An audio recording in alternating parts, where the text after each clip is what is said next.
Secret House. Secret House. Yay. Secret House Against the World, Tokyo-based hip-hop conversations, hip-hop art and culture. We out here. We do a lot of things. Here's our names at the bottom. You can see our names at the bottom right now. And today we have assembled. I said assembled so many times in our last few reviews. The I tried. triumvirate I was has like, assembled. yo, if you took a shot every time, you would take like 5 shots. But anyways, we have assembled. gathered. Yeah, we've gathered. We come together today. We're communing to discuss Avantdale Bowling Club. I guess it's sophomore. They had a live album. Yeah. But the new album from Avantdale Bowling Club, Trees. 10 songs, 42 I'm gonna call it minutes. Bowling Club. Okay.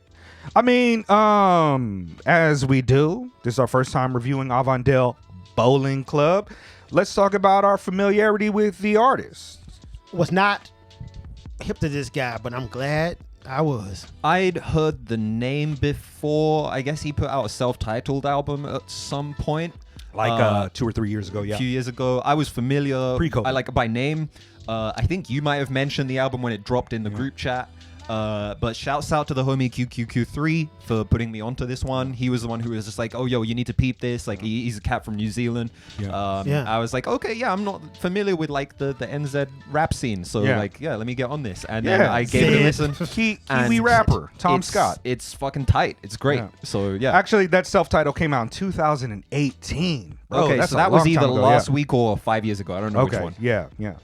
Exactly. But I was a fan of the self-titled when it dropped. I thought it was a refreshing, dope jazz hip hop fusion album. A highly competent MC, Tom Scott, really good at painting pictures, really good at rapping. The musicians that he works with, who I don't have the names of at all, which is, my bad, because all of them are phenomenally talented.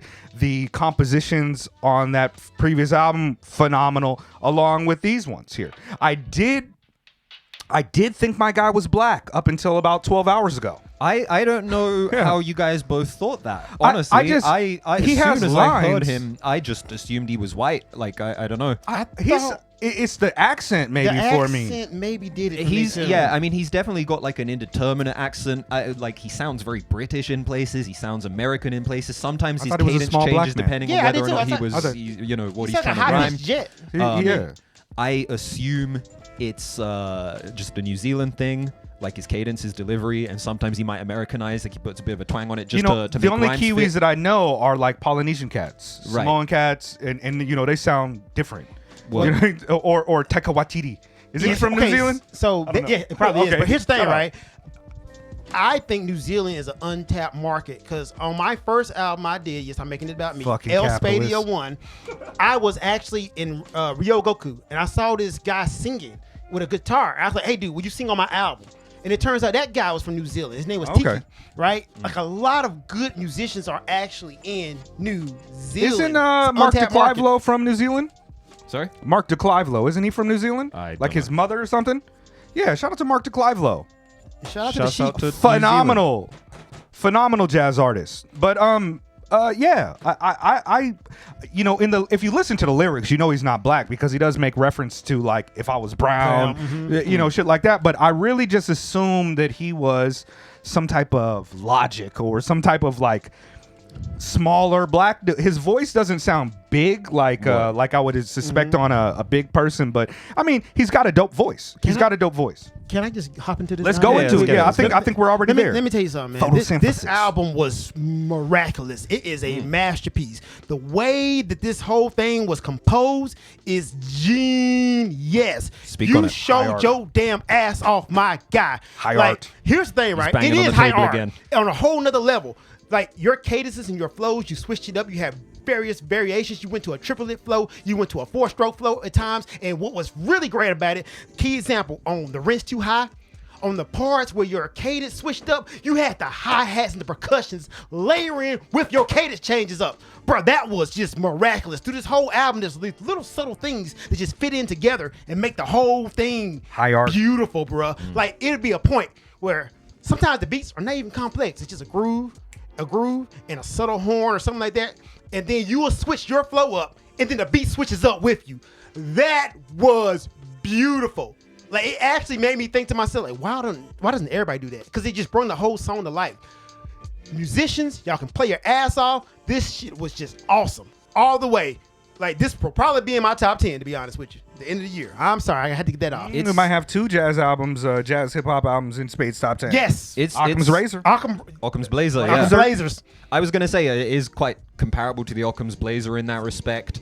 It's very compositional. It is. I feel like a lot of the stuff we listen to, obviously composition is a factor in all music, but you can really tell that the arrangement and the way that like chord progressions were chosen and stuff had a lot of time put into them. Very It's intentional. very intentional, very soulful. Let me bang on the table a little bit like Spade. I think is very good. The opposite of a booty album. Yeah, the opposite of a It's booty also album. a booty album. I think but it's a nice quite booty. good. I think I was a little, when this album was first recommended to me, I was a little wary because it was called Trees. I'm like, oh, okay, like weed rap track, like weed rap album. Kind of is about weed. And in a lot it of is ways. about weed, but also it's like one of the most kind of nuanced and well-considered albums about weed that I've listened to in a long time. It's not because I got high. It's not. Because It's I not got just high. about like, oh, I'm high, like I feel better. It opens my mind. Oh, I'm high. This isn't the fucking Wiz Khalifa Hit joint. us with the Bud Smokers Only joint, and I'll come in and harmonize. only. Oh, I'm sorry. Go off. It's yeah, no, but I like that shit. it's not that Wiz Khalifa thing we reviewed a while ago, like the Girl Talk or anything. Like he's even at his best, like even on like what's the track? There's a lot of self-surveillance on this. Trees, Trees, like yeah, Trees rent's, was great. rent's too high. I Rent's- was- that's my favorite I was thinking track. of Going Through It, because Going Through It. Okay, he- yeah. He really does address like weed from this very like balanced and well-considered perspective, where it's like, this is something he needs, and this is something that makes him feel better, and this is something that works for him in terms of dealing with his own mental stresses and stuff like that. But at the same time, it does detach him from the world, and it's something that he sometimes wishes he didn't have to lean on as a crutch. And I think on the whole album, there is just this very nuanced approach to it, and it's something I really, really appreciate, because I think a lot of weed rap is just like deeply uncritical, like, yeah, weed is great. Smoke it a lot to get my mind blown. Or you just like go back far enough and it's all that kind of like, and then I lost my friend to the weed man type, Bars, man. I'm waiting for that Type So- 4 album. I mean, the Rent Too High actually hit on that a lot for me, which is my favorite song. Rent Too High is really, I have really good. I have lyrics that are talking about Pull- the same pull up, thing pull up, from pull up. Rent Too Go High. ahead. He says, "Tell myself these are just trees. I ain't been high all week. Ain't nobody ever OD from weed. I ain't no fiend, but I can't get no sleep. Got police in my dreams." He goes off on so many. It's a deeply insightful, like introspective. There's a lot of self-surveillance on here, and about. I almost feel like. The first album was like, a lot of it was like championing drinking and shit, which I know is like a big part of all culture. But this one, he's almost like saying like, I don't have that same relationship with alcohol. I have a relationship with weed right now, and it has its pros and its cons, and this is what I've noticed about it. I've also noticed about how these drugs are filtered through the community and how drugs are impacting the community. He's really dope on that. Like, and this is also I got to give my thoughts on the album. Oh, sorry, I'm sorry, go ahead. I didn't. I actually do like this. I do like the album a lot. And the musicality is something great. Now, for me, there's a lot of times when I have a deep critique about jazz and hip hop album fusions, because a lot of times those albums are musicians playing boom bap beats, and it's very one-dimensional. It's very much just like a sample loop of this, not chord progressions or anything. It's very much the drummer sticking to the 4/4, and sometimes, like any music, there's a spectrum. People approach that, they go far left, like the Occam's Blazer or like Aaron Cholai's shit, which is way different jazz fusion than this, but it's also jazz fusion. This album, on a surface listen, it almost feels just very like plain as day. It almost can fall into the background It's and become straightforward. kind of, It's very straightforward. and become kind of like background music in the same way that lo-fi beats to chill by are. But if you actually listen to it, you will notice the high level musicality that Spade's talking about. Like on first listen, I'm like, all right, this is some shit that I listen to at a coffee shop. If it's playing at a hookah lounge, whatever, I've got it on in the background. I'm not paying much attention to the lyrics. It just sounds good. It's good to just be there. But once you start listening to it, the introspection, the musicality, all of these things are on a level that I think a lot of people that make music similar to this want to do, but Avantdale Bowling Club seem to have perfected it, and the content, what they're talking about, just puts this on a higher level of art. And he's tremendously proficient at rapping and writing and getting his points across, and the musicians that he works with are tremendously proficient at creating vibes and grooves. Like, I like it. They can actually convey emotional content with their lyrics, which is hard. Right, you can actually feel where he's coming from at times because they would change the instruments up to match his emotional content on the songs, and that's just little things. Once again, if you listen to it, it would sound straightforward because most of the beats are kind of bare. They're not like overly complex chord progressions or something that you probably feel like you couldn't do. But how it's pieced together, it's like a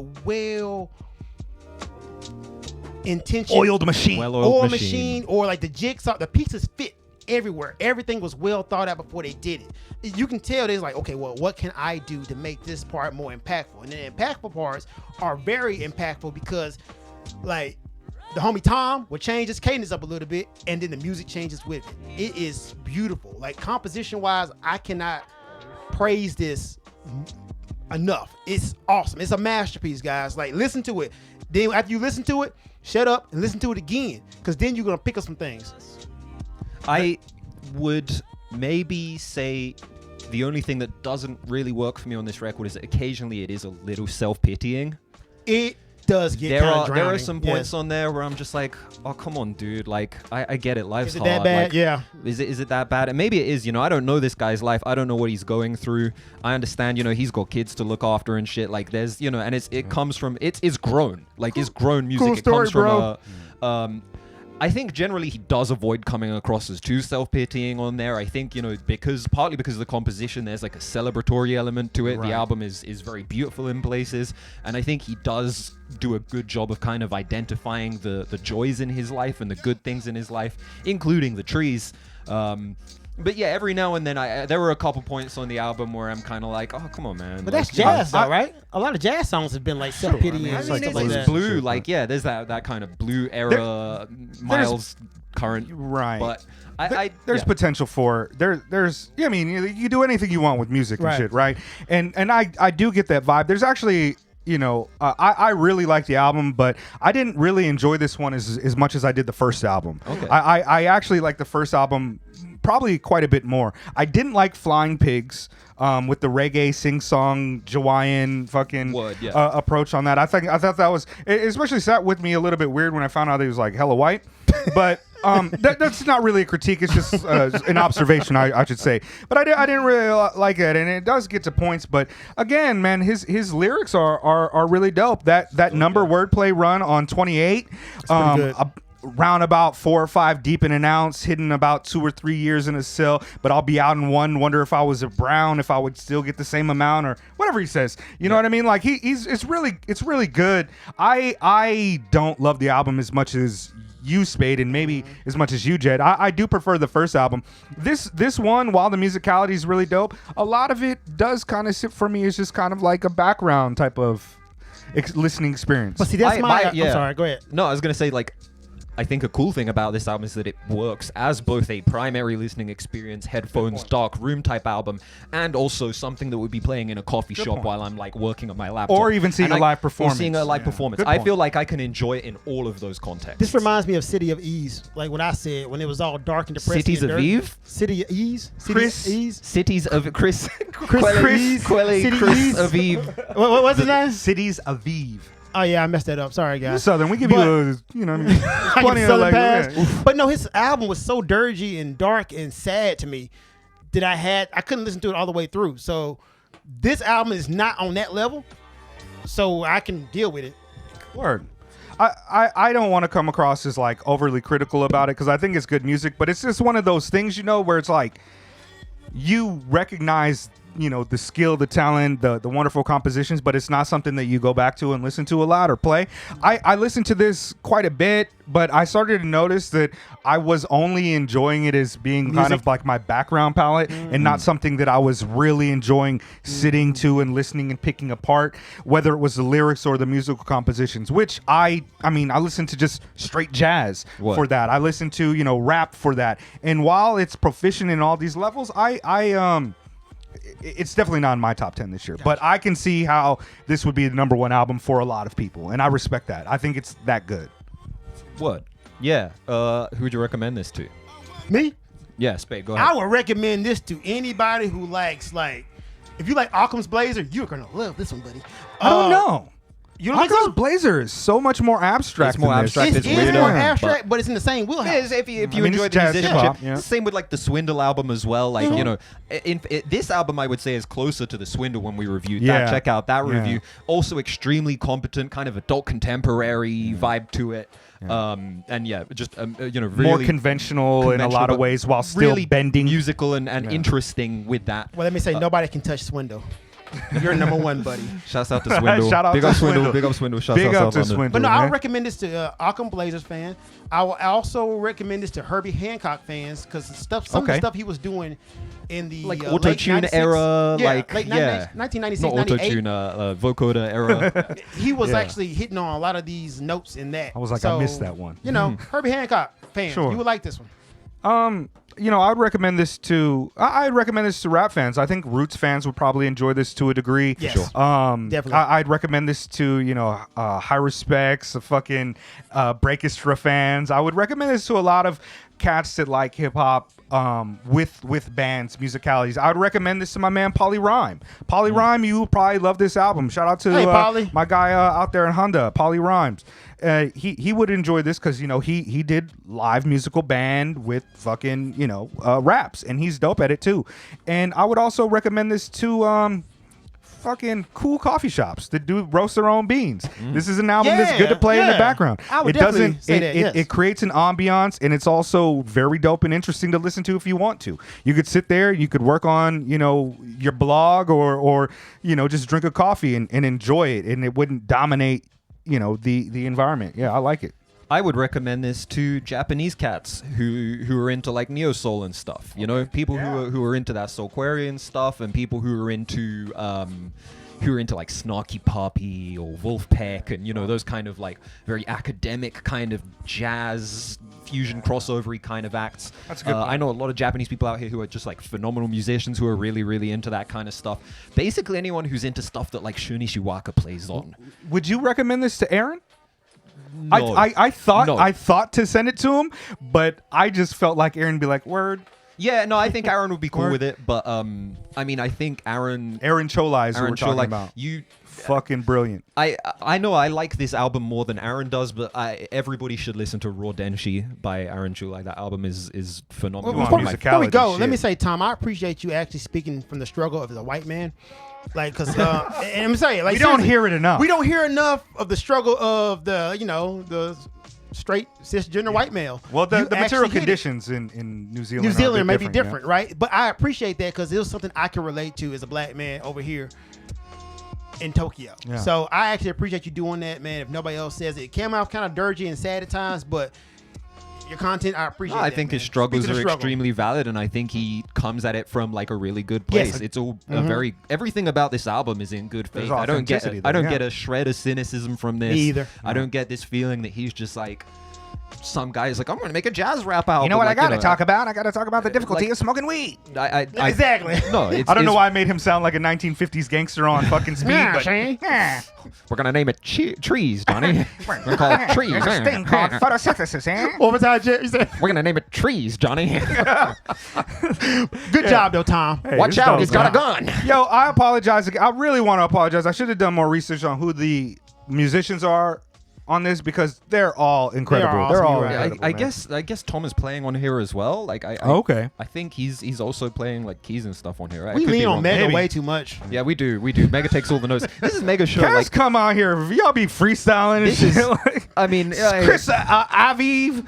Chris this Avalas. is a 3-piece band, but you're the lead singer, so I'm literally the drummer. I'm in the we're background. in your house. Banging on a table. We just don't know is. Let me tell you something, buddy. Right. Yeah. Secret House, Great man. album. Another great album. Avantdale Bowling Club. Trees. Check out my top 10. It's gonna be there. Yeah, we're gonna get that going soon. And fuck the alt-right, because I know that I think Tom would agree with me. Yeah. Fuck Tom the Scott, alt-right. right? Tom Scott. That's what I knew he was white. I'm like, Tom Scott. Yep. Okay. What black Sure. Tom Scott did you ever know? I don't know no black Toms. I Well, think there- if you there's some Google context there, but- Google Tom Scott, it's like a really white dude. Like so white he's like red. You know what I mean? Yeah. But yeah, I mean shit. Go off, bro. Thank you. Avantdale Bowling Club.